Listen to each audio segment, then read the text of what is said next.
And so today we're going to be talking about the why, the what, the where, the how, and so on and so forth for studying abroad for engineers. Whoops. Can you guys see my next slide? Cool. All right. Before we get started, I want to let you guys know that the Capital Internship Program, known as UCDC and UC Sacramento, is now living in the same physical space as EAP. So both programs are actually now located in South Hall 2431. And so if you guys aren't familiar with UCDC or UC Sac, these programs are another wonderful off-campus opportunity where UCSB students can take advantage of it and get some work experience where you're able to live, learn, and intern in either the state capital or the nation capital of DC or Sacramento.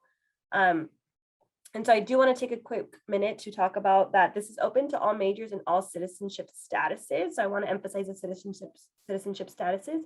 As you guys know, international travel for non-citizens prior to this current legislation was a little bit more difficult. Things are working out more nicely this time around, but for students that are still interested in getting experience, we do encourage students to take advantage of this opportunity because, like I said, it's open to undocumented students, AB 540 students, and so on and so forth.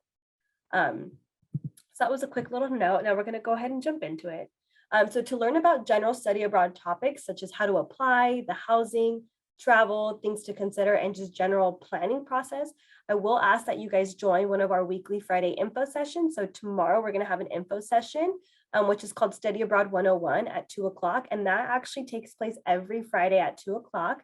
And then followed by that is our scholarships and engineering, scholarships session at 3 o'clock. And again, those two sessions happen every Friday at 2 o'clock, the Study Abroad 101, and then the 3 o'clock, which is scholarships and financial aid information. These two topics are not going to be covered during this presentation, but I will mention briefly that if you are a financial aid recipient, it will travel with you abroad, okay? And there are a lot of great study abroad scholarships, and just by being an engineering major, you're considered non-traditional, which is a plus for you guys on your end. All right, so I do want to address the COVID-19 situation in studying abroad. So with restrictions lifting, students are finally able to study abroad. And right now we actually have about 200 students abroad right now, which is really wonderful. UCAP is continuing to monitor the situation worldwide, and they feel very optimistic about the 2021 to 2022 programs as they transition to a new normal. But obviously they cannot guarantee anything, nor can we. But one thing that we can guarantee is that if you don't apply, you will definitely be shut out of this wonderful UC study abroad experience. So the application is free, and we encourage you guys to take advantage of it. All right, so the why. So why study abroad? So study abroad in engineering allows for you to stay on track to graduate on time. It also allows for you to have the adventure of a lifetime and learn a lot more about yourself and the world. I myself studied abroad back in the day, and it was just a wonderful, wonderful experience. And it really is one of the few times in your life where you can pick up and go and just be yourself for 6 months in a foreign country. So we really encourage students to take advantage of it because it helps you learn more about yourself and the outside world. This is also an opportunity for you to improve your marketability for either graduate school or the job market in the years to come. Oops, I think I skipped one. And this also offers you unique opportunities for your coursework, research, and other social and professional contacts. So as you can see on the screen, these are a few past students. These are all past engineering students, actually, who went abroad and they had unique adventures while studying abroad. So, the student on the top left went caving in the UK. And then on the bottom, you can see a student was in Edinburgh and was fishing. No, not fishing, excuse me. What was she doing? She was dancing. There we go. I couldn't see it. She was dancing. And then the other student on the far right was fishing in China, all while being abroad and working towards her UCSB engineering degree. So if you can see these pictures, we hope that you can soon enough imagine the adventures that you will have as well. And maybe we can incorporate your guys' future photos in the upcoming presentations. Okay, so now we're going to talk about where you could go or where you should go. You have a lot of different choices. UCEAP offers 150 programs in 40 countries. So you could quite literally spin a globe and go anywhere if you really, really wanted to. So to search for program possibilities in the engineering major, we ask that you go to the UC Education Abroad Program website, which is known as UCEAP. This is where you'll find all of the UC study abroad programs in their details. So to sort through the options, I could recommend that you use the find a program search function, which I circled on the screen. And I think Francis is going to be able to drop that link in the chat for you guys if you want to multitask. All right, so once you guys click on the find a program button on the top right tab, it'll take you to this page. Excuse me. So this page will allow for you to filter through by find a program. So by identifying the discipline area of computer science and engineering, it's going to go ahead and narrow down your search. And so when you narrow down your search, you'll see that we have 69 programs for computer science and engineers. And then you can even further specify that by saying, you know, you're looking for chemical engineering programs or computer science specific programs. There are many programs for engineering students, and actually last year, pre-pandemic, 2 years ago now, over 35 UCSB engineering majors studied abroad in different places, such as Singapore, Germany, Sweden, Spain, and even South Africa. But if you don't narrow your search, you're going to go in and find over 150 programs. So again, we encourage you to really narrow down your search to find what works best for your major. Okay. You can even then narrow down even more so by furthering down your choices on the bottom left, by selecting the language that you want the courses to be taught in, as well as the term you plan to go. So if you want to make sure that your courses are taught in English, then we would ask for you to filter that in as well to kind of show you the more possibilities or more accurate search, if you will. Now for the next one, oh, I'm so sorry. For our next slide here, I want us to take a look now to the additional resources that we have for you as a campus. So now I'm going to redirect you to our UCSB website, UCSB EAP, which is different from UCEAP, the previous website. So this website, our campus website, is where you'll be able to find all of the campus specific info. And so what we ask students to do is to go on the top cursor. As you can see, I circled academics. So that academics tab at the top will take you to a drop-down menu. And that drop-down menu, as you can see right there, will take you to the major advising pages for all of the majors on campus, or a good chunk of them. And so if you click on the by major and the learn more, you'll see these kind of text boxes that come up on the next slide, on this slide. And so I would ask you to then click on the engineering and computer science one, excuse me, as I highlighted here. And so then it'll take you to this page in particular. So this is a page specifically for engineering majors with specific advice from the College of Engineering. And on this page, you're also going to find videos of UCSB engineering students, our previous students, and who also studied abroad and share their experiences. This is where you can find the why study abroad, the potential places to study or countries to study abroad by your specific major, as well as ideal terms for College of Engineering students to study abroad, and so on and so forth. So we didn't just arbitrarily pull this information. This information we did in collaboration with the College of Engineering. So please know and understand that all of this information is usually up to date. Another excellent resource is the GAUCHO Credit Abroad. And so the GAUCHO Credit Abroad is a database that can also be found in the same tab under the academics, but on the left-hand side. Instead of by major, it's the GAUCHO Credit Abroad one, as I circled. And so this database shows you the type of credit UCSB students have received for courses in UCAP that they've taken. So this is a historical database. And so what happens when you look, or ideally when you look at GAUCHO Credit Abroad for courses taken in engineering and computer science major credit, you're going to find over 300 courses. Again, as I mentioned, it's a historic database of what's been done. It's not going to tell you what will be offered, nor does it mean that these courses are pre-approved by your department for your specific major credit. Again, it's just a historical database. The best source for current information on what courses might be offered for your particular program that you're interested in is going to be under the academics tab on the UCEAP program site. So the very first website that we were looking at. So for example, Lund University in Sweden, which by the way is a very popular program for engineering students. This is the academics page for it, and it's going to give you all the links to the host university course catalog, where you can search for current courses as well as specific advice about how to find the engineering courses. You'll be able to kind of search their syllabus, if you will, for the courses. Right.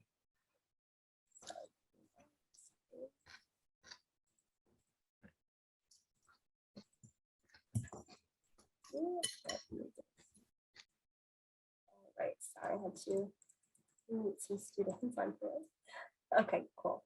So now for this slide, we covered a lot of information about the resources to search for the different programs that offer courses in engineering and where to find that information, where students have taken in the past.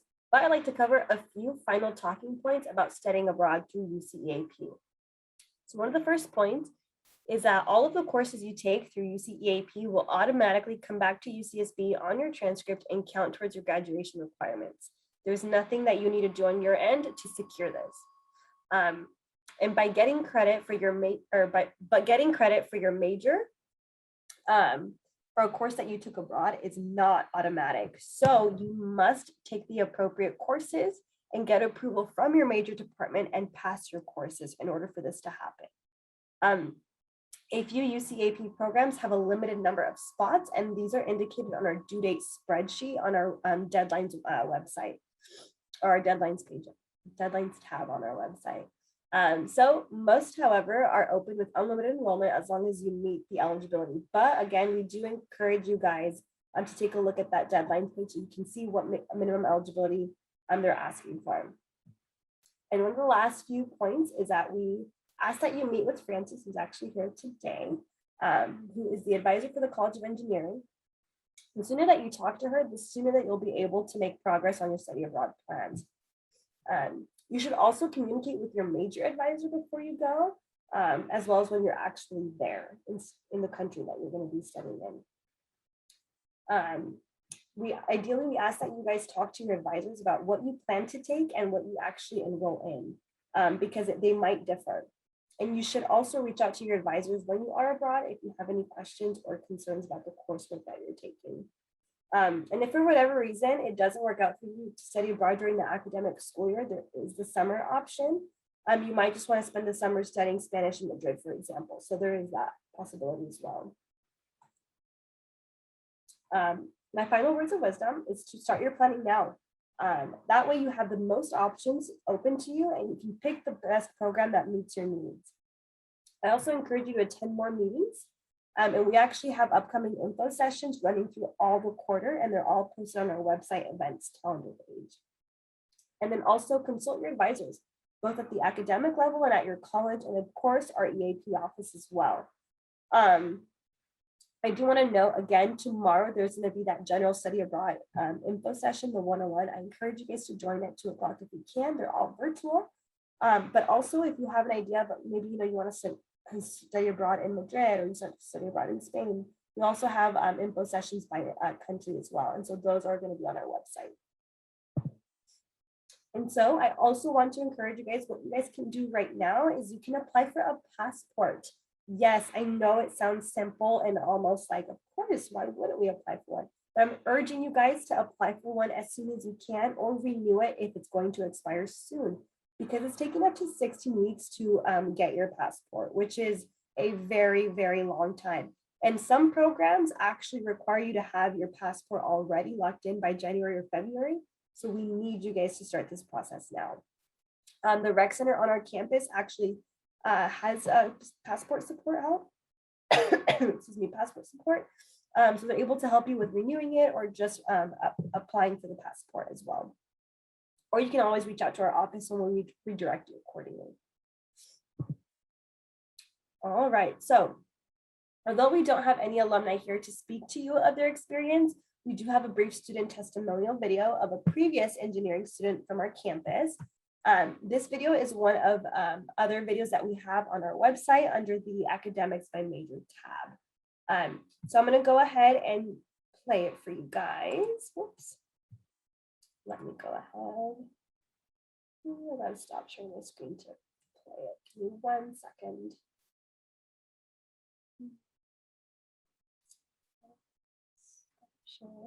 And Elizabeth, I just learned that actually we are super lucky today because Sean is joining us. Sean is one of our actual few students who got to go abroad last year. And so he has volunteered after our video to share about his experience for a few minutes as well. Oh, yay. Okay, so great. Yeah, all in for a treat. So I don't know, Elizabeth, do you want to play our video or should we turn it over to Sean while you get that set? What's easiest for you? I have the video here right now, so I can go ahead and just perfect playing it. Yeah, and then Sean will be able to give you an even better perspective. Fantastic. Thank you. I'm so excited. Thanks for joining. Let me share it. Oh my goodness. Why is this? Okay. Oh. And then let me share my screen. Okay. So as I mentioned, it's on your engineering map. So I'm going to go here. Oops. And then you guys should be able to see my screen, correct? Hopefully you guys can hear it. Can you guys hear it? Oh no. Okay, sorry, one more second. These technical difficulties. Okay, there we go. It should work now.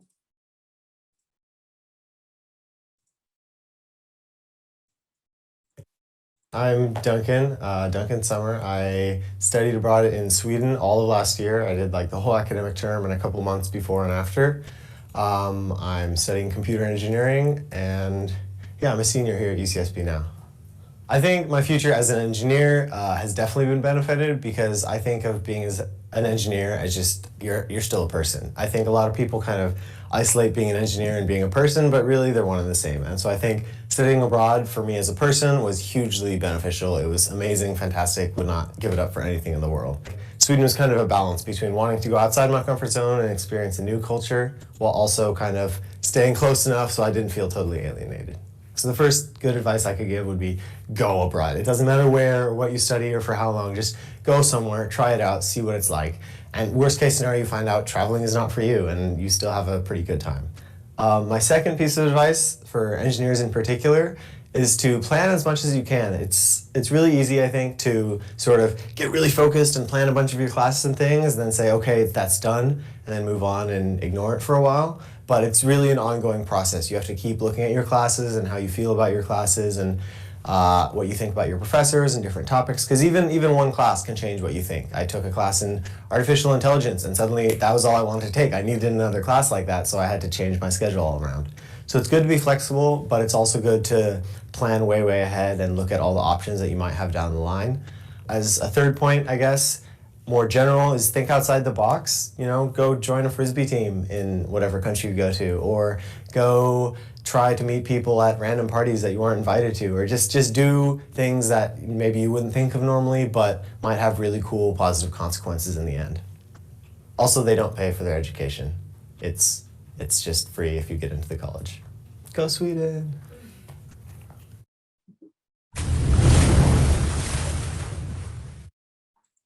All right, very cool. So now I can stop sharing my screen and I will share now with you my PowerPoint.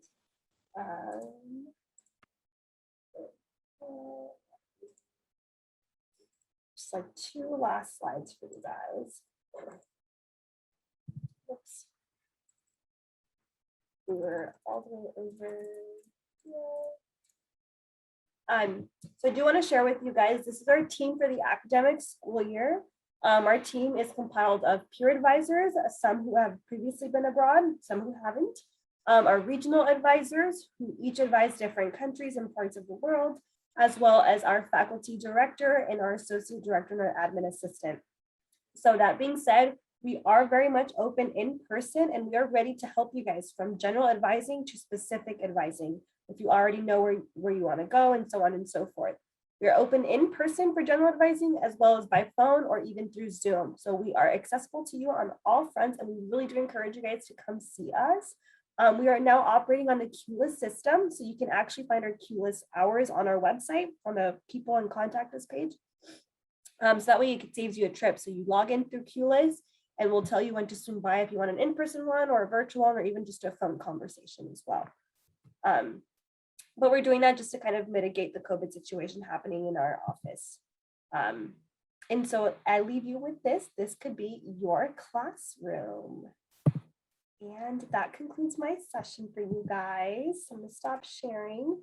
And then I'm gonna leave it open for any questions that you guys might have, or if Francis kind of wants to get going, or even Sean, if you have anything you want to share with students.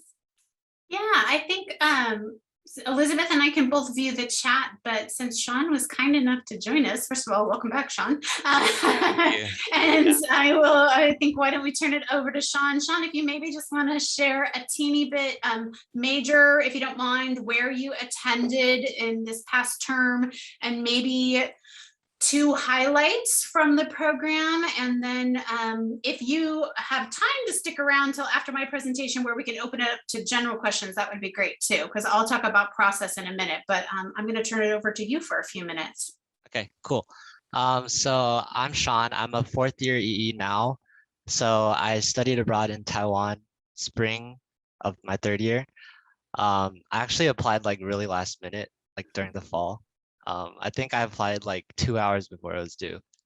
Don't do that though, just for every. Yeah, don't copy me, but it was kind of a split decision for me. And yeah, I had a good time. I had to miss 2 quarters here because in Taiwan they're based on semester system, so they start in February and end in like the end of June.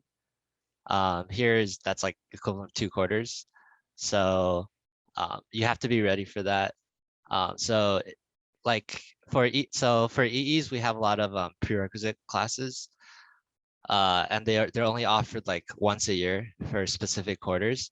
So if you have any of those like issues, you have to kind of be ready to maybe do it ahead of time, maybe do it like 2nd year, or you kind of have to catch up 4th year, which is kind of what I'm doing.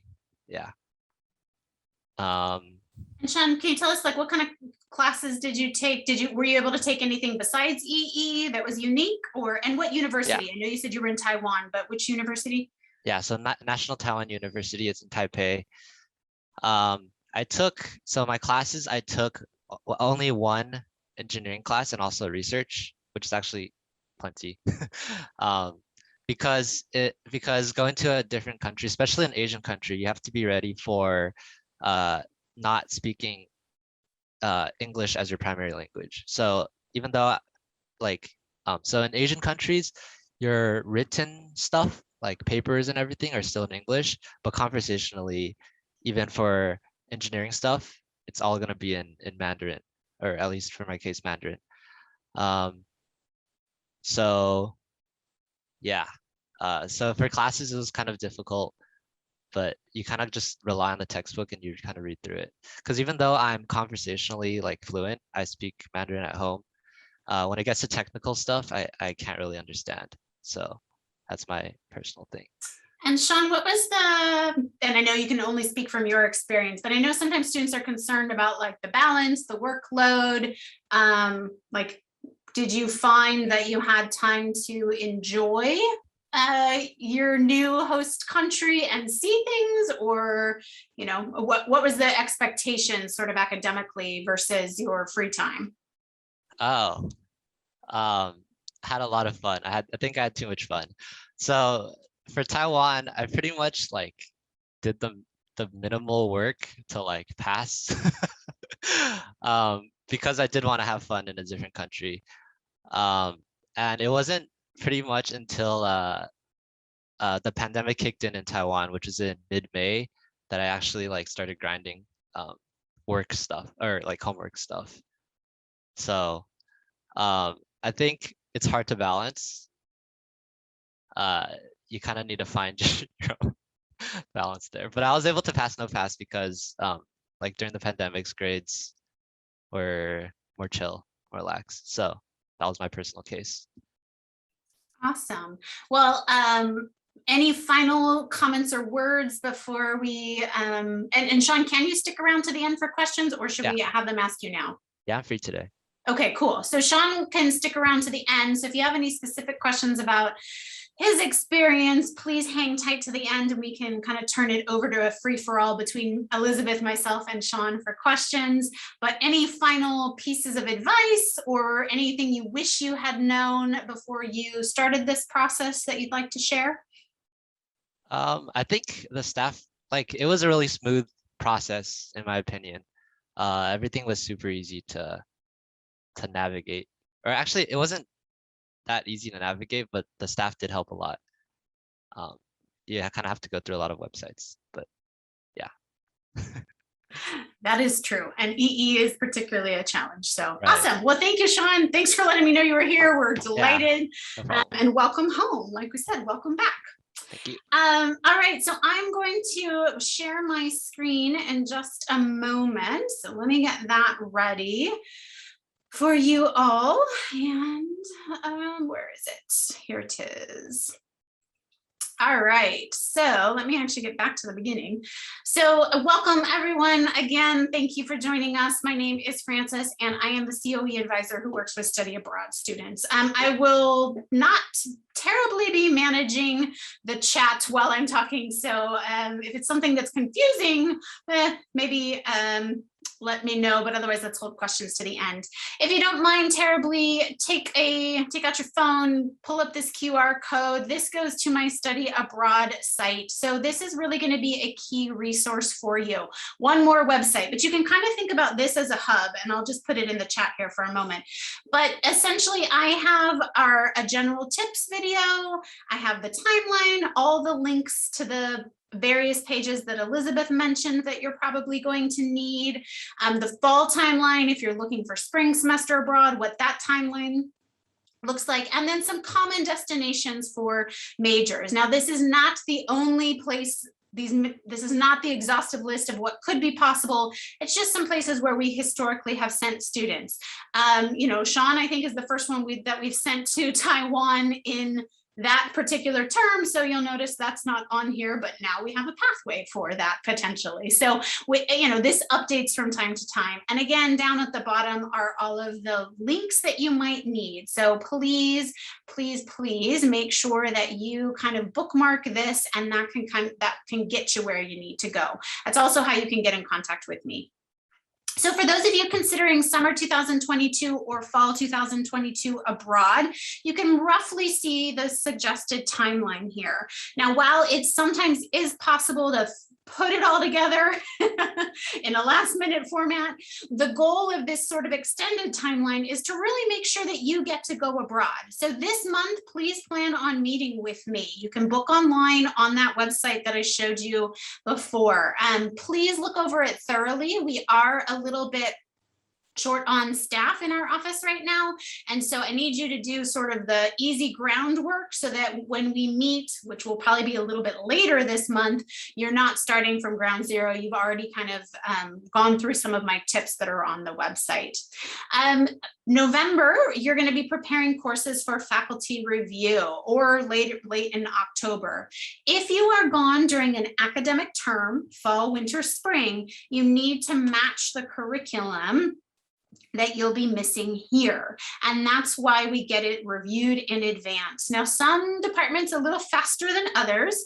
Sean knows it took us a little while with EE. That's why we kind of have these really early timeline so that we have enough time to get you the info you need, so that ideally in December you can be working on your application, and then most applications are due in January. Now, I think there are some impacted programs that have, the deadline or the application opens in October and there's only 90 seats and it's rolling first come first serve. So do make sure that this month you are looking on this deadlines page so you know when the actual deadline is, but also if it's impacted, because that's going to impact how quickly we need to get some of this done. So when you meet with me, just a few things so you know what to expect.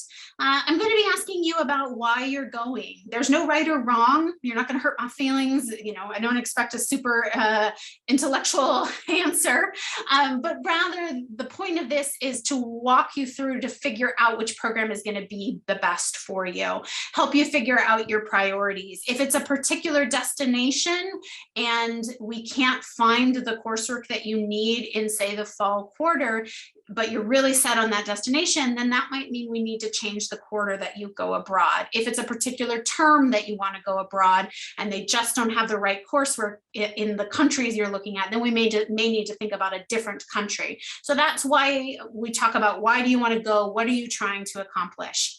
I'll walk you through the process of searching for programs. You're actually going to dig into host institution catalogs to see if this place is a viable option for you. So I'll teach you how to do that. One of my info videos also goes through that as well.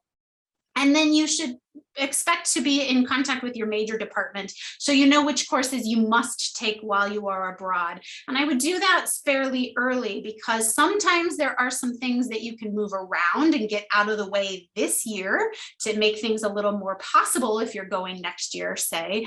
But you also need to know that, for example, computer science majors can't take OS 170 someplace else. It has to be done here. So you need to know that.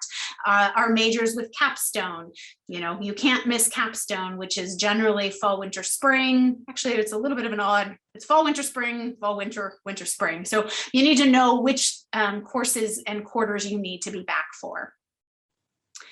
The less fun stuff. I know there's an L missing in this academic planning form. It's planning form. There are some forms. You will see a course assessment spreadsheet. This is how we propose courses. It's a little bit more work on the front end, but I promise you it will pay off on the back end. When you're Sean a year from now and you're coming back and you have to petition your courses, the approvals will already be there. So we don't have to hopefully go through the process again. It's just simply starting the petition process. But that form is on our website, the COE one, and this is basically how you propose classes. What it is you're trying to take, which class looks like it might be the one at the institution. This allows you to say, hey, I need, ECE 137A, is it this class or this class? Is it neither of them? Is it both of them? So you might be putting more than one option on there. And again, today I will go over this with you when we meet. This is just trying to give you an idea of what the process looks like. So this isn't completely foreign when you see it. This is how we get your faculty approvals. Now, a couple of limitations that you should know about. Majors with a required capstone can't go your entire senior year. Now, depending on which major, which capstone, a couple of them have some options. Computer science has no required capstone, so CS, senior year, is an option. Chemical engineers, your capstone is winter, spring. So actually, I think this year we've sent some chemies in their fall of their senior year for the first time. But EE and ECE, it's a 3/4, so an ME as well. So there are some limitations. Like I said, you do need to match the curriculum with what you're missing here. Or we need to find a way around it so that you can get it beforehand. And then some countries do only offer the engineering curriculum in a language other than English. So for example, TU in Berlin, fantastic engineering school, technical university, computer science is in English, but MECI is only in German. And so if you are not German proficient, then that won't be an option for MECIs, that type of thing. So those are just some of the limitations to look out for. Again, we're here to help walk you through that and see what's possible. One other comment about forms. This is the academic planning form. It's been slightly updated. So when you happen to see it in your process later, it looks slightly different. But this is actually part of your EAP application. So this is kind of your pre-approvals, trying to really sort out the right classes. And then once you apply, this is part of your application. So what to do now? Please review our study abroad site. Again, I have some common destinations, not the only ones. I have our timeline. I have a video for you to review and get an overview, and some tips for what to do once you've been accepted. So this is going to be a good hub for you. Think about why you want to go and what you're trying to accomplish, so that when we meet, you have some ideas, some parameters, so we can narrow in on the program. Do look at the UCSB EAP site, definitely for deadlines. You can review GAUCHO Credit Abroad and see where previous students have gone, but do remember number. That's just where people have gone. It doesn't include where everybody fall 20 was supposed to go, because those students didn't make it. So for example, in fall 20, we were supposed to send a ton of MEC-Es to Carlos III in Madrid. You won't find any data in Gaucho Credit Abroad because they didn't get to go, but we have some of those approvals on the books, so we can kind of talk about what options there are. And then lastly, schedule an appointment with me. So my contact info is on our website. You can jot down my email here. We are not, somebody asked me a great question. We are not seeing students in person. Everything will either be, if you prefer Zoom or Google Meet or telephone. I will say telephone is a little bit cumbersome for the program searching. So if you can swing Zoom or Google Meet, even if you don't have a working camera, that's fine. I don't need to see your face as long as you can see my screen. If your audio is broken on your computer, as long as we Zoom, you can call in on your telephone so that we can communicate. So we're pretty flexible with how to make that happen. But no, we are not taking meetings in person at this time. So the photos from this are courtesy mostly of UCEAP, although this is a former UCSB engineer. I think he studied in Norway, but this might have been in Sweden or the reverse. And then I actually am an EAP alumna as well. Many, many years ago in Alcalá de Henares in Spain. You can see pictures of my university on the left here. And I went back in 2018 to my little town and enjoyed my favorite breakfast. And this actually, this very, very old newspaper clipping is my EAP class. We were students from all over the UC system. And that is way back in 2002. So now you know how old I am. So that concludes my part of the presentation. I think at this point, we'll go ahead and open it up to questions kind of on all three fronts.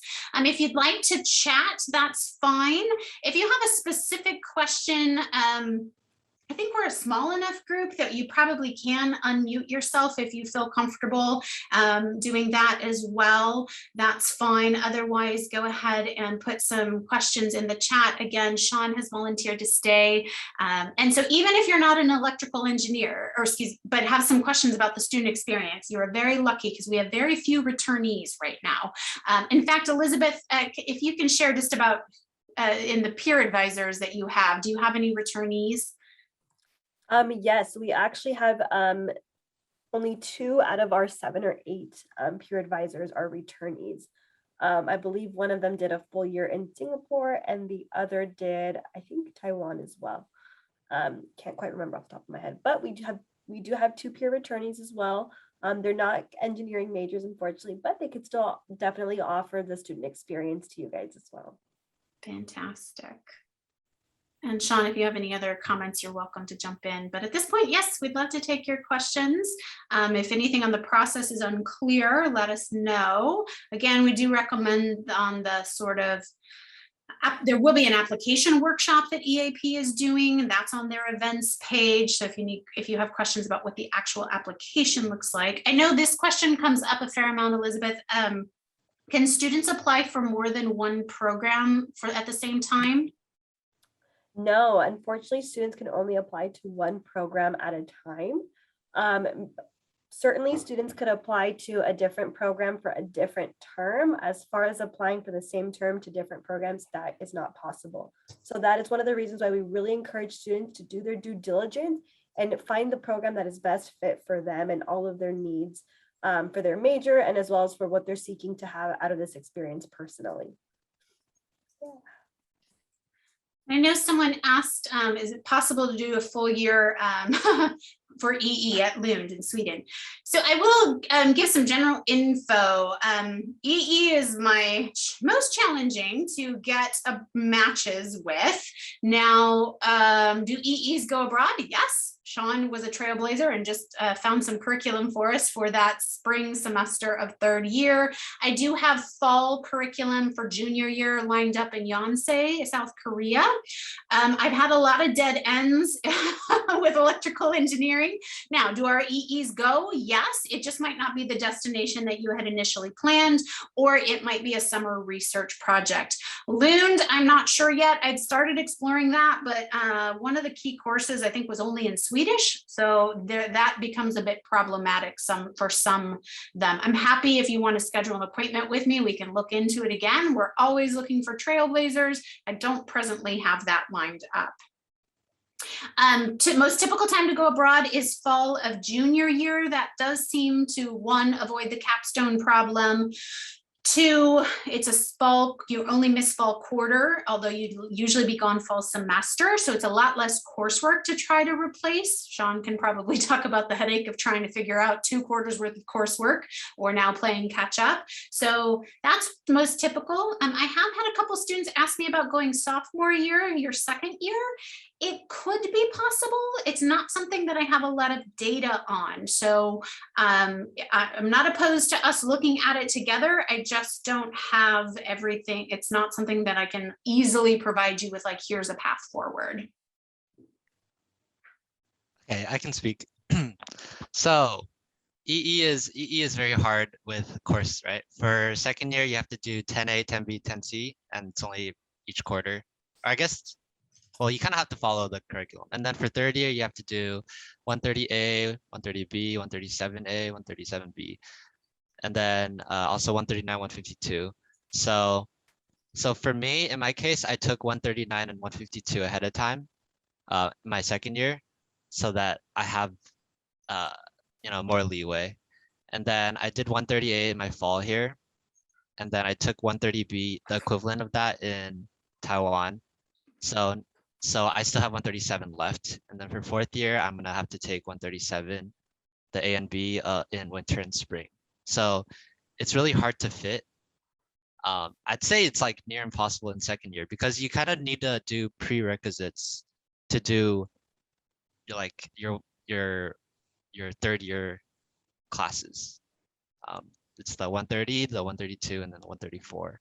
Like, you need to finish the 10 series for that, I think. And So CEs probably too. Thank you, Sean. So for EEs, literally the only time to squeeze is sometime in third year. And you kind of have to be on top of your stuff. Yeah. Someone asked a great question about summer study abroad. There's very little engineering specific coursework in the summer. There are a bunch of research programs, which is STEM specific, but as far as getting requirements out of the way, there isn't as much. And I see Jeffrey has a hand, so I'll get you in just a moment. But there are lots of research programs, but then summer is also an excellent time if you did want to go and learn another language or intern potentially abroad or take general education. Jeffrey, go ahead. Okay, yeah, I had a question about double majoring in the College of Letters and Sciences as well as the College of Engineering, and how that would kind of conflict, or if it would conflict if you decided to study abroad. It can be possible. That will perhaps be another potential limiting factor on destination and the when. It's just one more added wrinkle. So I do want to emphasize, we send engineers abroad. In fall 20, I was supposed to send our largest cohort with over 40 engineers for that academic year. So we do send them. We're opening up new pathways. Obviously, last year was a bust. And so I would love for all of you to find a program, apply, and have our largest cohort in fall 22.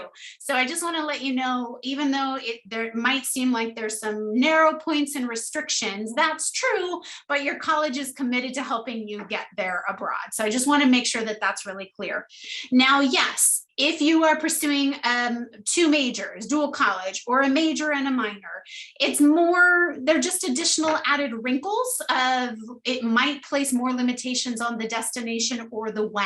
And that's, we can dive into that and see what's possible, and again, the part that gets a little bit tricky about engineering is, so if you're studying art history and you want to go to, Bologna, cool. I do have a Mecchi in Bologna right now, but that course works in English, but I don't know if some of the other ones are in English. So like I said, there can be some limiting factors, but the answer to your question, Jeffrey, and everyone, is like, yes, but, and we just kind of have to see what those limiting factors might be.